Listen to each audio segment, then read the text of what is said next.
अस्सलाम वालेकुम, मेरा नाम है रबिशा इकबाल और आज हम लोग चैप्टर नंबर 15 इनहेरिटेंस का लेक्चर नंबर 8 स्टार्ट करने वाले हैं। और आज हमारा लास्ट टॉपिक है इस चैप्टर का और हमारा टॉपिक चल रहा था वेरिएशंस एंड एवोल्यूशन।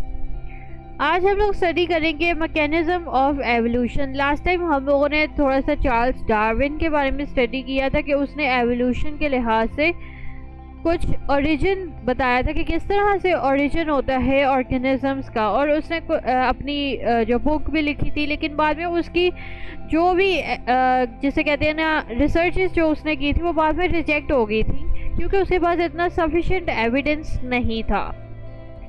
ठीक है, उसकी जो भी थ्योरी थी। आज हम लोग मैकेनिज्म ऑफ एवोल्यूशन की बात करते हैं। इसमें हमारे पास नेचुरल सिलेक्शन भी आती है और आर्टिफिशियल सिलेक्शन भी आती है। नेचुरल सिलेक्शन में क्या होता है कि हमारे पास इसमें ऐसा प्रोसेस होता है कि जिसमें क्या होता है कि जो भी ऑर्गेनिजम्स हैं उनके अंदर अब जेनेटिक वेरिएशंस तो होती हैं। ठीक है, ये तो आप कोई भी जैसे कहते हैं ना पॉपुलेशन ले ले किसी भी किस्म की ऑर्गेनिजम्स की, तो हर एक के अंदर वेरिएशंस तो आती हैं। अब वो वाले ऑर्गेनिजम्स जिसके अंदर बेटर वेरिएशंस आती हैं, तो इस प्रोसेस से क्या होता है नेचुरल सिलेक्शन में कि जो बेटर जेनेटिक वेरिएशंस होती हैं वो ज़्यादा कॉमन होना शुरू हो जाती हैं आगे की जनरेशन्स में। ठीक है, अब यहाँ पे ये बात याद रखिएगा, बेटर जेनेटिक वेरिएशंस होनी चाहिए। कोई अगर आपके अंदर कोई एबनॉर्मल वेरिएशंस हैं तो वो आगे इतनी ज़्यादा कॉमन नहीं होती, लेकिन जो बेटर होती हैं जेनेटिक वेरिएशंस वो ही आगे जाके जनरेशन्स में ज़्यादा कॉमन होती है। इसे हम कहते हैं नेचुरल सिलेक्शन। नेचुरल सिलेक्शन को हम लोग ये भी कह सकते हैं कि ये एवोल्यूशनरी फिटनेस होती है ऑर्गेनिजम्स की। ठीक है, एवोल्यूशनरी यानी कि नस्ल दर नस्ल चल के आ रहा है। ठीक है, तो ये फिटनेस होती है ऑर्गेनिजम्स की। फिटनेस का क्या मतलब है कि ऑर्गेनिजम्स की फिटनेस है।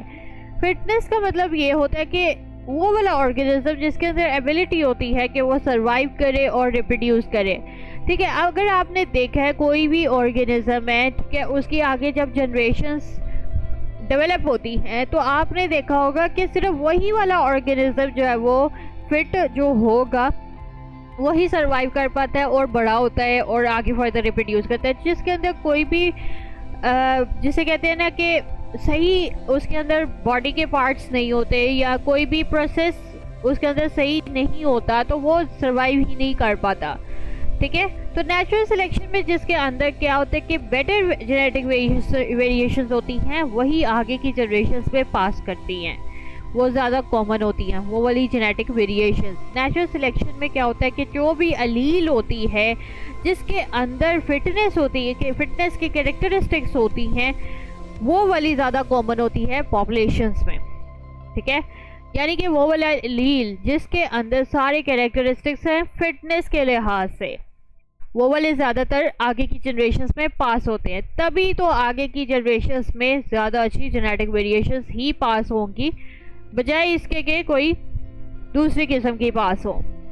अच्छा, अब हमारे पास आता है आर्टिफिशियल सिलेक्शन। आर्टिफिशियल सिलेक्शन जो है वो फर्स्ट टाइम एक्सप्रेस किया था पर्शियन साइंटिस्ट ने जिसका नाम है अबू रेहान बिरूनी। 11th सेंचुरी में उसने ये टर्म एक्सप्रेस की थी।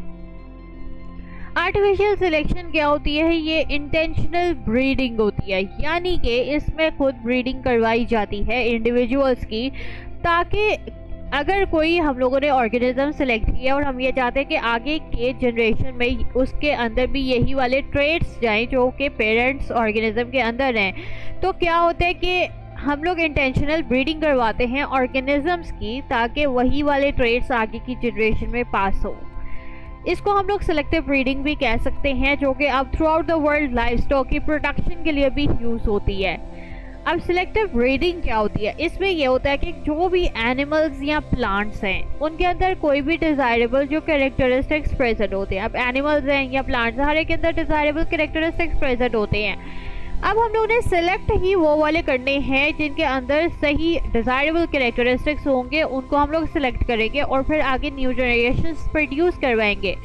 जैसे ही आगे की न्यू जनरेशन्स प्रोड्यूस होंगी तो उनके अंदर भी वो वाले डिज़ायरेबल कैरेक्टरिस्टिक्स ट्रांसफ़र होंगे from the parents to the offsprings. तो हम लोग ये खुद सेलेक्टिव ब्रीडिंग करवा रहे हैं एनिमल्स या प्लांट्स की। अब आर्टिफिशियल सिलेक्शन में जो ब्रेड एनिमल्स होते हैं उन्हें हम लोग ब्रीड्स कहते हैं, जो ब्रेड प्लांट्स होते हैं उन्हें हम लोग वैराइटीज़ या कल्टीवार्स कहते हैं। इसमें अगर मैं आपको एग्जांपल दूं कि हम लोग कौन से एनिमल्स को अगर हम लोग आर्टिफिशियल सिलेक्शन करवाना चाहें तो इसमें क्या फ़ायदा होता है कि इसमें अगर हम लोग शीप है, गोट है या काऊ है, हेन है, कुछ भी है, ठीक है, इसके अगर हम लोग आर्टिफिशियल सिलेक्शन करवाएं तो इससे क्या होता है कि ज़्यादा अच्छी प्रोडक्शन होगी वूल की, मीट की, मिल्क की, इसलिए हम लोग क्या करते हैं, इनकी आर्टिफिशियल सिलेक्शन करवाते हैं। अगर प्लांट्स की बात करें, इसमें भी हम लोग प्लांट की वैरायटीज़ को प्रोड्यूस करवाते हैं ताकि for the better quality and quantity, ज़्यादा अच्छी क्वालिटी हो ताकि क्वांटिटी भी ज़्यादा अच्छी हो। सीरियल्स की आ जाती है, फ्रूट्स की या वेजिटेबल्स की, तो इससे ज़्यादा अच्छी प्रोडक्शन हमें आएगी। इसी वजह से आर्टिफिशियल सिलेक्शन की जाती है। ठीक है, अब मैं आपको ये बुक से पढ़ा देती हूँ, बहुत छोटा सा टॉपिक था। यहाँ से हम लोगों ने स्टार्ट किया है। ठीक है, नेचुरल सिलेक्शन क्या होती है और आर्टिफिशियल सिलेक्शन क्या होती है, ये आपने सिर्फ इसकी डेफिनेशन याद करनी है। फिटनेस क्या मतलब होता है, ये आप MCQs यहाँ से शॉर्ट के लिए प्रिपेयर कर लीजिएगा। ये आगे बस एग्जांपल दी हुई है और कुछ भी नहीं है, बेशक आप इसको सिर्फ रीड कर लीजिएगा। आर्टिफिशियल सिलेक्शन जो है वो होती है, ये क्या होती है, इसमें सेलेक्टिव ब्रीडिंग क्या होती है, इसका क्या मतलब होता है, ये सिर्फ आपने डेफिनेशन याद करनी है। और जो ब्रेड एनिमल्स होते हैं उन्हें ब्रीड्स कहते हैं, ब्रेड प्लांट्स को हम लोग वैराइटीज़ या कल्टीवार्स कहते हैं। ये आप MCQs के लिए प्रिपेयर कर लेना। In artificial selection, humans favor specific variations for the selection, while in natural selection, the environment selects or rejects variations. Artificial selection में क्या करते हैं हम लोग खुद, क्योंकि हम लोग artificial selection में खुद हम लोग क्या कहते हैं कम्बिनेशन करवाते हैं, खुद हम लोग रिप्रोडक्शन करवाते हैं, तो हम लोग खुद जो है वो ज़्यादा अच्छी वेरिएशन सेलेक्ट करते हैं और फिर उसके बाद उनके ब्रीडिंग करवाते हैं। लेकिन नेचुरल सिलेक्शन में एनवायरनमेंट ही सिलेक्ट करता है और उसी ने ही सिलेक्ट करनी है या रिजेक्ट करनी है कौन सी वेरिएशंस आगे जाएंगी और कौन सी नहीं जाएंगी, क्योंकि वो नेचुरली हो रही हैं। ठीक है,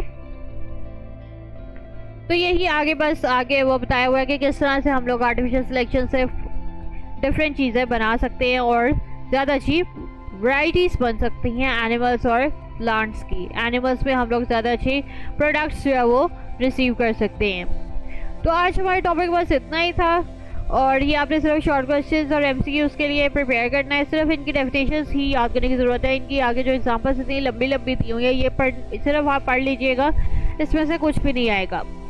तो अगर आपको वीडियो पसंद आई है तो लाइक करें, शेयर करें, सब्सक्राइब करें। लिंक आपको नोट्स का डिस्क्रिप्शन में मिल जाएगा। साथ में एक और लिंक दिया हुआ है जो कि फुल बुक है। अगर आपने वहाँ से स्टडी करना है तो आप वहाँ से भी कर सकते हैं। तो आज के लिए इतना ही। अल्लाह हाफ़िज़।